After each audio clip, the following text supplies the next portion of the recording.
Sup guys, yes, I am feeling a little bit better than I was feeling in my last video. Sorry this video has been delayed so long. I've been working on it since December.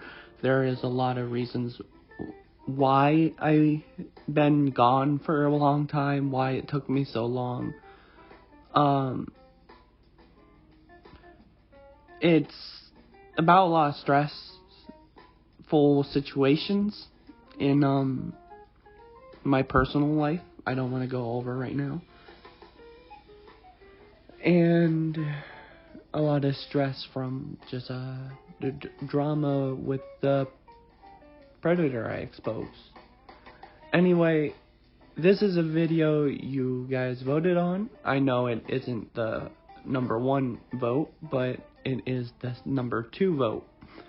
So I wanted to put this one out first because the other is actually something that I wasn't planning on making so early. I was planning on doing some of the others first because that one's going to take me a lot of research and a lot of time to write a script on. But you guys wanted it, and it was the first video voted on the channel, so it will be coming out. Don't worry. I know I said vote whichever you wanted to come out first. Was not expecting that one, but it will be coming out. If you don't know what it is, it's for Marilyn Manson. Anyway, this is SML SOUTHPARK on YouTube.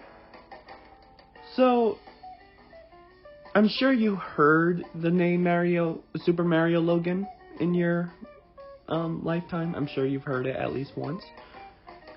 It's been around for a long time, and it was a big craze in schools, and still is a big craze among children, even though it's not made for children. It's not supposed to be for children. It's actually supposed to be for adults and teenagers who are mature. But does that mean kids still find it and watch it? Does that change that? No. They will find it, they will watch it. It's not for them, but it's the same, you can say, for Family Guy, for example, and any other adult cartoon. It's not made for kids. Kids will see the cartoon and be like, oh, this is a show for me, and then watch it, even though it's not made for them. It's literally all adult humor and it shouldn't be viewed by any minor. But that doesn't mean that it happens. I am one to speak from experience because I've watched SML since I was 10. SML is one of my favorite channels, honestly. One of my favorite shows of all time, and I don't think that's going to change for me. It's been important in my life. It's been what me and one of my best friends ever bonded over until a fallout between me and his father. Don't want to go too much in on that. That's going to be its own video, and that's a hell of a story. Not for this. So, if you're not in the loop though, Super Mario Logan, what is it? Super Mario Logan is a show. It originated as a channel that was made by a kid named Logan, and he first did just little skits with his little Mario plushie as a kid on video and uploaded them for fun. He also showcased his gaming consoles and Nintendo collections. It's actually a nice time capsule to go back and look at it, but you're gonna have to look at re-uploads, I'm pretty sure now, because the channel went through all kinds of hell. It's a wild ride. Sorry for pronunciation. It's a wild ride. So let's get into it. It began like I said, where it is, and then it went on to where he started having his brother involved in his videos. They added new characters. They started making series. Very start of Super Mario Logan for series and stuff. This is where the rabbit hole of Super Mario Logan starts. We have Mario and Luigi's Dumb Adventures. Everybody who is a big fan of Super Mario Logan and wants to go through all his content, they all cherish this series about Mario, Luigi, and meeting many other members of Nintendo. Like, it was like a cool, fun little story. They had like a scary, evil Bowser. Slowly, it developed over time, where they started giving their own personality to the characters completely, to where they're all new types of characters, living in their own situations, dealing with their own problems. They've moved to many locations, as you usually do that when you grow up. It's usually in a person's life. With this, they started having more and more ideas and more plushies and things to use for their videos. They started making monetary gain eventually. They started with a storyline. They had a very decent fan base with the characters they were adding, which was their own characters by, not creation, but like personalities and puppets they would find online, they just bought and started using. And honestly, their content was great back then. It was pretty damn good.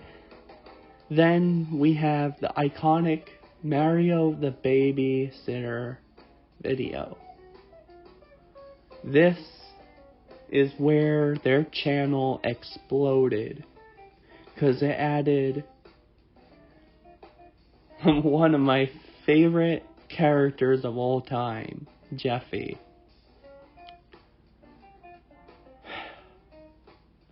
I can't tell you how much I care for this character. If you don't know, I have severe autism, which I didn't find out until recently, but it explains a lot, and I've realized that's why I've been so obsessed with this one character. Just out of nowhere, just when I started watching it, I was like, this character I'm so obsessed with. It was actually because I've never related so much more to a character.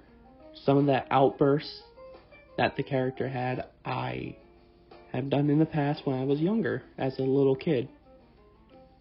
Same type of outbursts. I'm not as the word is taboo. The word is very taboo, but I am diagnosed as it, so I can say mentally retarded like character. I'm not as on the scale. If you don't know, if you're diagnosed with autism, you are diagnosed. You're what retard means. That's what it refers to. Autistic people, even though they're not dumb in any way. And actually, many people with autism are the smartest people in the world. Look into it. Einstein, Asperger's. He has Asperger's, and he had Asperger's. And look at him. He was one of the smartest people. Elon Musk. Yes, I know we clown on Elon Musk now. I know. But the dude is literally titled the world's smartest person for a reason. But guess what? He has autism, which means that he's technically retarded and not being mean, not using it in a judgmental, rude, or derogatory way. Like, that's just what it is, and I am on that spectrum, and, well, I'm just me, and that's how it is. But anyway, I connected a lot with this character. I actually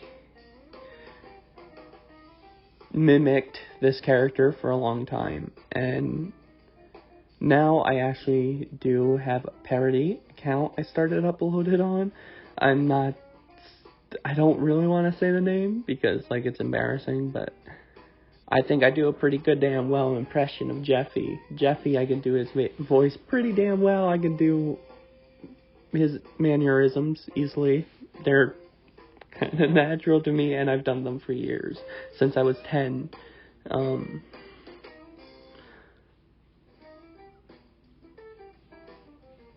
I love SML, honestly. And it is basically South Park with puppets on YouTube. They went through hell. Jeffy has changed so much. The characters has changed so much, and as you can see now, all the characters are puppets now. The reason why is because they were sued by Nintendo. Another big corporate company suing parodies. Not only that, but suing things that probably maintained your wealth and probably boosted the height of Nintendo. Because honestly, I stopped caring for Mario games for a long time. Started watching SML when they had the plushies and stuff, and I started wanting to play Mario games again. Like, it was like, bro, I can pretend I'm Mario from SML as I'm playing as Mario in this game. Like, I thought it was fun. I thought it was fun. It was fun, okay? And I think it's a good way to spread viewership, having people make parodies, even if it's like their own whole parody channel and you make it your thing and you monetize off of it. They're still bringing viewership and fan base to your company, and I think that's important. I think that does spread the word, and I think I think companies don't think about that. I don't think companies can realize that sometimes.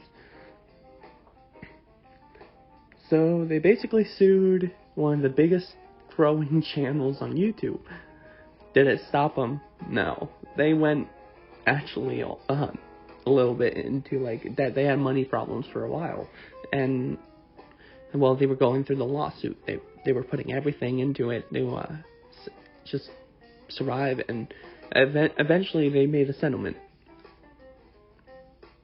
Now they cannot show any Nintendo product in any video at all if they show anything licensed by Nintendo, and by that, like, created by Nintendo. So, like, they did use a gray line. They brought Banjo and Kazooie in. Technically, that's not a Nintendo character. Now it's a Nintendo character, but when it was created, it wasn't. So technically, all they had to do was use this, as they never changed the look of Banjo and Kazooie. They never changed any of the look of it to the new license. They can just use it, and they use it once as like a risk test thing. They kind of got around the lawsuit by using it once, because technically, yeah, it could be it looks the same no matter what. So, like, technically it could be the version that wasn't licensed. You see, like, it's a gray line, and that's in a very recent video. Here's something I don't get. Okay, look at this and look at South Park. They can do all this offensive humor, offensive joke. Is it okay because they're characters in a show? There's a person behind it making these jokes. Jokes are just jokes. And I find offensive humor funny. Why? Because the shock value of it. And I can take a punch. Like if someone says a racist joke towards my race, a culturistic joke against my culture, anything like that, I honestly take it and I find it funny. Usually I find it funny. I laugh at it. I don't care. Like, humor is humor. Separate the product, the entertainment, from the person, because it doesn't reflect them or their values. It doesn't. It reflects the product. Like, if it's funny, it's funny. That's what it is. And that's how we think. Like, if it's funny, it's funny. That is how everybody thinks. But we don't think about the fact that we don't say the same about someone else's humor if you don't find it funny. You'll find something not funny and attack it, go after that joke. But then if someone makes the same amount of offensive humor, just a different wording, we still find it funny and not attack that person. This happens in our culture now, and we need to stop with double standards. Humor is projective. It's different for everybody. If you do find jokes overly offensive, certain jokes and stuff, I understand. It can be painful. And if it is someone doing jokes like that around you, tell them, hey, those jokes, they make me feel uncomfortable. Please don't do them. And if you watch something with an uncomfortable joke, and it keeps repeating or something, just don't watch that episode and watch the ones you do like. That's what we should do. So, anyway, I just wanted to talk about this channel. I wanted to talk about SML. They've been on many different channels now. They have parody channels other people, fans are making. They let them make parody channels and parody videos and monetize off of it, and they're getting fame, money, and stuff too now. They're like getting big too. It's became its own corporate empire with no copyright. We can do what we want with their characters. They don't mind. You're free to do it. I think it's a good fan base ecosystem, and it's good for profits. It's a smart decision for profits. They're doing what's right, and I don't think they should be censored by any company like YouTube. Anyway, I'm loving Lucifer. I'll see you guys next time. I'm happy to be back. I'm gonna upload a lot more frequently now. I'm not gonna do a big break for a while, so don't worry. Content's on the way. Happy to be back. And if I'm stressed, I'll let you guys know when I'm taking a short, tiny break, because I'm not making a big break for a while. Anyway, bye.